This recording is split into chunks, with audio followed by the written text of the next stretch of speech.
ಬಂಧುಗಳೇ ನಮಸ್ಕಾರ. ಮೋಹನ್ ಕುಮಾರ್ ಅಂತ ಮಾತಾಡ್ತಿರೋದು. ರೈತನ ಜೀವನ ಹೇಗೆ ಅನ್ನೋದನ್ನು ಇಲ್ಲಿ ನೋಡಿ. ಒಬ್ಬರು ರೈತರು ಮುಸ್ಕಿನ ಜೋಳ ಹಾಕಿದ್ದಾರೆ. ನಮ್ಮ ಉತ್ತರ ಕರ್ನಾಟಕ ಸೈಡು ಗೋಜೋಳ ಅಂತಾರೆ, ಇಲ್ಲಿ ನಮ್ಮ ದಕ್ಷಿಣ ಕರ್ನಾಟಕ ಮುಸ್ಕಿನ ಜೋಳ ಅಂತಾರೆ. 1 ತಿಂಗಳಾಗಿದೆ ಮಳೆ ಬಂದು, ಬೆಳೆ ಚೆನ್ನಾಗಿದೆ. ಗೊಬ್ಬರ ಹಾಕಿದ್ದಾರೆ, ಲಕ್ಷಾಂತರ ರೂಪಾಯಿ ಖರ್ಚು ಮಾಡಿದ್ದಾರೆ. ಏನೇ ಖರ್ಚು ಮಾಡಿದರೂ ಲಾಸ್ಟಿಗೆ ಆ ರೈತನಿಗೆ ಅವನ್ನ ಕೈಗೆಟ್ಕೋ ಅಂಥ ಬೆಲೆನೂ ಸಿಗೋದಿಲ್ಲ. ಆ ರೈತ ಆ ನೋವಿನಿಂದಲೇ ಸಾಲ ಸೋಲೆಲ್ಲ ಮಾಡಿ ಆ ನೋವಿನಿಂದಲೇ ಮರಣ ಹೊಂದ್ತಾ ಇದ್ದಾನೆ. ನಮ್ಮ ಸರ್ಕಾರಗಳು ಎಚ್ಚೆತ್ಕೊಳ್ಬೇಕು. ನಮ್ಮ ಸಿದ್ದರಾಮಯ್ಯನವರು ನಿಗದಿ ಬೆಲೆಗಳನ್ನು ಕೊಡಿಸ್ಬೇಕು.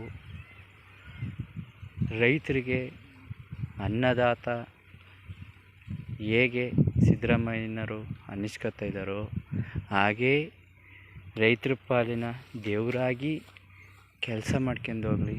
ನಮ್ಮ ಸಿದ್ದರಾಮಯ್ಯನವರು ಉತ್ತಮವಾದ ಮುಖ್ಯಮಂತ್ರಿ ಅನ್ನಿಸ್ಕೊಂಡಿದ್ದಾರೆ.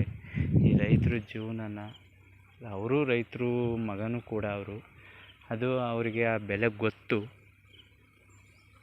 ಆದರೆ ರೈತರು ಬೆಳೆದಂಥ ಬೆಳೆಗೆ ನಿಗದಿತ ಬೆಲೆ ಇಲ್ಲದಲೇ ನೇಣು ಹಾಕ್ಕೊಂಡು ಸಾಯೋ ಪರಿಸ್ಥಿತಿ ಆ ರೈತರಿಗೆ ಬರ್ತಾ ಇದೆ.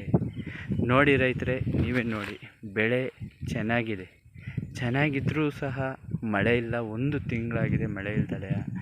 ಯಾವ ರೀತಿಯಾಗಿದೆ ನೋಡಿ. ಹುಟ್ಟ ಬೆಳೆನೂ ಸರಿಯಾಗಿ ಹುಟ್ಟಿಲ್ಲ. ನೋಡಿ ನೀವೇ, ನಿಮಗೆ ತೋರಿಸ್ತೆ ಎಷ್ಟು ತೆಳುವಾಗಿದೆ ಅಂದರೆ ಅಷ್ಟು ತೆಳುವಾಗಿದೆ ಭೂಮಿ. ರೈತ ಎಷ್ಟೇ ಎಕರೆ ಇಟ್ಕೊಂಡ್ರೂ ಬೆಳೆದಂಥ ಬೆಳೆ ಚೆನ್ನಾಗಿ ಬಂದರೆ ಆ ರೈತಗೆ ಸಂತಸ, ಆನಂದವಾಗಿರ್ತಾನೆ. ನಮಸ್ಕಾರ ಸ್ನೇಹಿತರೆ. ಈ ವಿಡಿಯೋಗಳನ್ನು ಎಲ್ಲರಿಗೂ ಶೇರ್ ಮಾಡಿ, ನಮ್ಮ ಸ್ನೇಹಿತರು ಸಹ ನೋಡಿ ಈ ರೀತಿ ಸರ್ಕಾರಕ್ಕೆ ಮುಟ್ಟುವಂಥ ಕೆಲಸನ ಮಾಡಲಿ. ನಮಸ್ಕಾರ ಸ್ನೇಹಿತರೆ, ಎಲ್ಲರಿಗೂ ನಮಸ್ಕಾರ.